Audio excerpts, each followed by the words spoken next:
పూసా సాంబా అనే వెరైటీ పశ్చిమ గోదావరి జిల్లా చిలుకూరు విశ్వేశ్వరరావు అనే ఒక రైతు కేవలం ఆవు మజ్జిగతో గిరావు మజ్జిగతో వ్యవసాయం చేస్తూ ఈ పూసా సాంబా 1853 అనే ఒక రకాన్ని సన్నాలు ఈయన కేవలం ఆవు మజ్జిగతో పండించడం జరిగింది.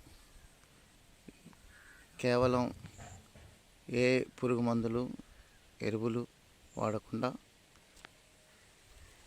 ఒక ఆవు మజ్జిగతో వ్యవసాయాన్ని పండించి మంచి దిగుబడిస్తుందని ఒక అంచనాతో ఈ పూసా సాంబాని పెట్టడం జరిగింది. ఈ పూసా సాంబా వెరైటీ చాలా చక్కగా మంచి ఇదిగా ఉండడం, ఈ వెరైటీని చాలామంది వచ్చి ఆసక్తికరంగా చూడటం జరిగింది.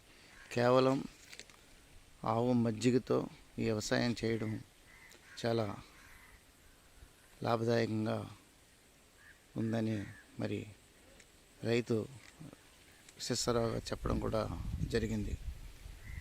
కింద మందులు వేయకుండా, పై పురుగు మందులు కొట్టకుండా కేవలం ఆవు మజ్జిగతో ఈ వ్యవసాయం చేయడం చాలా ఇంతగా ఉంది.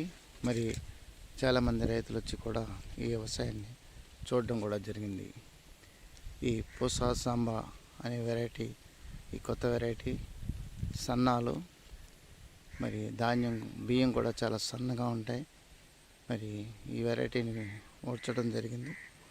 మరి ప్రతి రైతులు కూడా ఇలాంటి వెరైటీలు, సన్నాల వెరైటీలు కూడా మరి మనం ఊడ్చుకుంటే లాభదాయకంగా ఉంటుందని మరి విశ్వేశ్వరరావు గారు కూడా చెప్పడం జరిగింది.